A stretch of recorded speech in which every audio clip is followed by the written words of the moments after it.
1 से लेके 20 तक के एलिमेंट्स की जो है वो वैलेंसी हम लोग जो है वो आज डिस्कस करने वाले हैं। वैलेंसी जो है वो क्या होता है, ये कंबाइनिंग पावर है। आप एक बार डेफिनेशन जो है वो नोट कर लो, फिर फंडा बाय फंडा जो है मैं आपको समझा दूंगा। It is a combining capacity of an atom. देखो एटम्स जो है वो मॉलिक्यूल्स बना रहे हैं, ठीक है। अब इसका मैं आपको सीधा सीधा जो है वो रिलेशन बताता हूं। जैसे मान लो कोई मॉलिक्यूल है जिसका फॉर्मूला है H2O, जिसका फॉर्मूला है CO2, जिसका फॉर्मूला है NH3। तो बेसिकली दिमाग में कई बार ये सब चीजें आती हैं कि यार ये नंबर आ कहां से रहे हैं, यहां पे 2 ही क्यों लगा है, 3 क्यों नहीं लगा, यहां 2 क्यों नहीं लगा, यहां 5 क्यों नहीं लगा। तो ये सारे नंबर्स बेसिकली हर एटम की अपनी एक कंबाइनिंग कैपेसिटी है किसी दूसरे एटम के साथ अटैच होने के लिए। उसी कंबाइनिंग कैपेसिटी को जिसमें कुछ एटम्स इलेक्ट्रॉन को लूज कर रहे हैं और कुछ इलेक्ट्रॉन्स को जो है वो गेन करते हैं, ठीक है। तो देखो जब भी बॉन्ड बनता है, मान लो एक एटम है, ये दूसरा एटम है, बॉन्ड बनने का मतलब एक दूसरे के साथ आके जुड़ गए। अब एक दूसरे के साथ आके तभी जुड़ेंगे जब एक दूसरे को कुछ दे रहा है, दूसरा पहले वाले को कुछ दे रहा है। तो मान लो इसके पास फालतू इलेक्ट्रॉन है, इसके पास कम इलेक्ट्रॉन है, ये कहेगा ला भाई मेरे इलेक्ट्रॉन तू रख ले, तो एक बॉन्ड का फॉर्मेशन जो है वो हो जाएगा। अब वो डिपेंड करता है कि बॉन्ड का फॉर्मेशन कैसे हो रहा है, वो डिपेंड करता है कि इसके पास कितने एक्स्ट्रा इलेक्ट्रॉन्स हैं और इसके कितने इलेक्ट्रॉन्स इसको चाहिए, ठीक है। उसके बेसिस के ऊपर जो है ये पर्टिकुलर नंबर्स डिसाइड होते हैं। यहां पे जो अपने को जो है वो ध्यान देने रहते हैं। तो हम लोगों के पास क्या है, it is a combining capacity है किसी भी एटम की जो नंबर ऑफ इलेक्ट्रॉन्स को गेन और लूज कर रहा है, उसको हम लोग जो है वो वैलेंसी बोल देते हैं। और एटॉमिक नंबर 1 से लेके 5 तक कुछ अलग रूल को फॉलो कर रहा है, क्योंकि के शेल के अंदर ये मैं आपको अभी जो है वो सारा समझा रहा हूं, ठीक है। ध्यान से जो है वो इसको समझ लेना। देखो मैं सबसे पहले शुरू कर रहा हूं एटॉमिक नंबर 6 से डिस्कस करना आपके साथ वैलेंसी को, ठीक है। पहले क्या है, मान लो ये कार्बन है, ये कार्बन है, तो इसका ये हो गया हमारे पास 2,4, क्योंकि एटॉमिक नंबर 6 है, पहले में 2 फिर जो है वो 4 इलेक्ट्रॉन्स इसके डिस्ट्रीब्यूटेड होंगे। अब क्वेश्चन याद है, ऑक्टेट रूल को आपको ध्यान में रखना है। अब इसके आउटर शेल में 4 इलेक्ट्रॉन है, 4 इसको और चाहिए तभी ऑक्टेट कंप्लीट होगा। तो वैलेंसी के अंदर जो सबसे प्राइम चीज आपको ध्यान देनी है वो है 4 इलेक्ट्रॉन्स इसको गेन करने पड़ेंगे और ऑक्टेट जो है वो कंप्लीट करना पड़ेगा। अब इसके ऑक्टेट कंप्लीट करने के लिए 4 इलेक्ट्रॉन्स की जरूरत है जो इसको चाहिए है। तो इसकी वैलेंसी कितनी होगी हम लोगों के पास, 4 जो है वो होगी। अब मान लो 2,5 के अंदर जो है वो 5 इलेक्ट्रॉन लूज नहीं करेगा ये इसको ऑक्टेट कंप्लीट करना है। ऑक्टेट कंप्लीट करने का एक आसान तरीका इसके पास क्या है कि 3 इलेक्ट्रॉन खींच लो, 3 इलेक्ट्रॉन्स जो है वो गेन कर लो और 8 इलेक्ट्रॉन्स जो है वो पूरे कर लो। यहाँ पे 3 लोग और बुला लो रहने के लिए, तो इसकी वैलेंसी को 3 की कमी है, तो इसकी वैलेंसी जो है वो 3 होगी। ऐसे देखा जाए 2,6 इसके आउटर शेल में इलेक्ट्रॉन्स है। कितने इलेक्ट्रॉन्स और चाहिए इसको अपना ऑक्टेट कंप्लीट करने के लिए, इसको अपने पास जो है वो ऑक्टेट कंप्लीट करने के लिए तकरीबन 2 इलेक्ट्रॉन्स जो है वो चाहिए, तो इसका ऑक्टेट कंप्लीट हो जाएगा। तो इसकी वैलेंसी कितनी होगी। और ऐसे ही देखा जाए 2,7 ये हो गया हमारे पास 7, 8, 9 कार्बन, नाइट्रोजन, ऑक्सीजन, फ्लोरीन, ठीक है। तो 2,7 हो गया। अब इसको कितने इलेक्ट्रॉन्स चाहिए ऑक्टेट कंप्लीट करने के लिए, इसको एक ही इलेक्ट्रॉन चाहिए ऑक्टेट कंप्लीट करने के लिए, तो यहां पे इसका ऑक्टेट जो है वो कंप्लीट हो जाता है।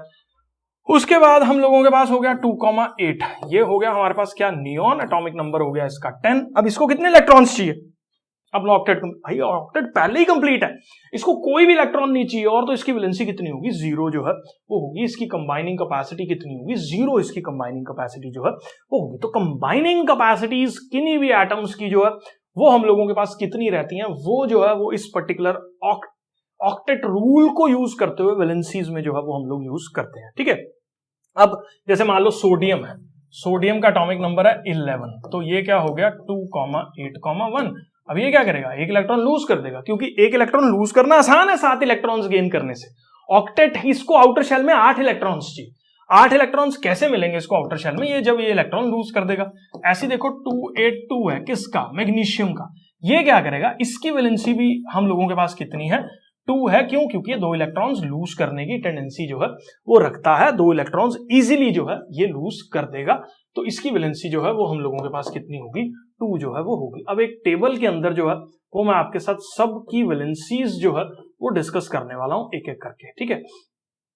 मैं पहले शुरू कर रहा हूं वैलेंसीज डिस्कस करनी, कहां से, यहां से, जो कि मैं ऑलरेडी डिस्कस कर चुका हूं।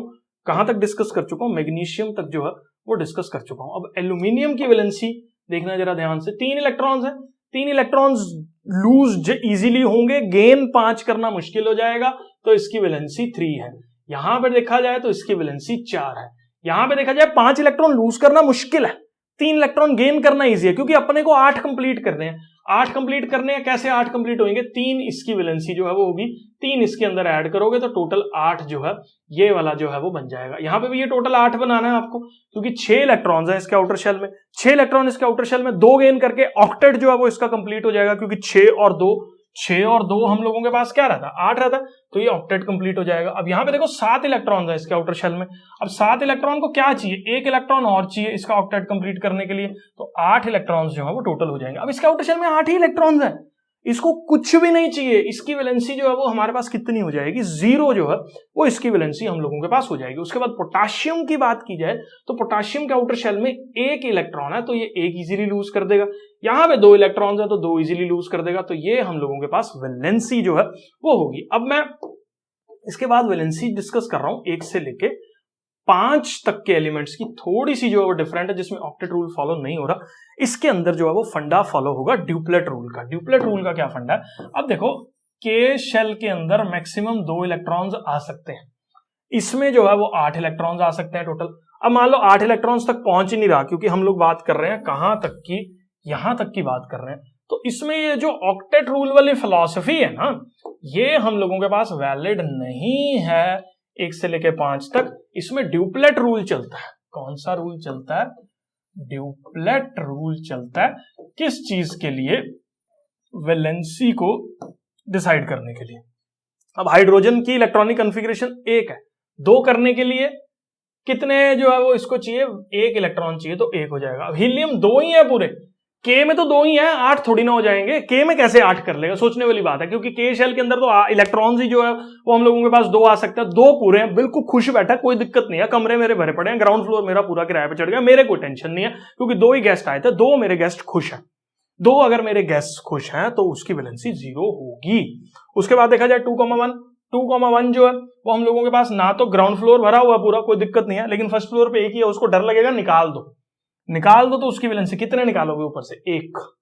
उसके बाद 2,2 2 निकाल दो, 2,3 है तो तीनों निकाल दो, हटाओ यहां से, तो हमारे पास ड्यूप्लेट जो है वो कंप्लीट हो रहा है। तो यहां पे 2,1 की वैलेंसी 1, 2,2 की वैलेंसी 2, 2,3 की वैलेंसी जो है वो हम लोगों के पास 3 होने वाली है। तो 1 से लेके 20 तक के एटॉमिक नंबर्स की वैलेंसीज जो है मैं अज्यूम करके चल रहा हूं कैसे आई है, और आपको जो है वो क्लियर है।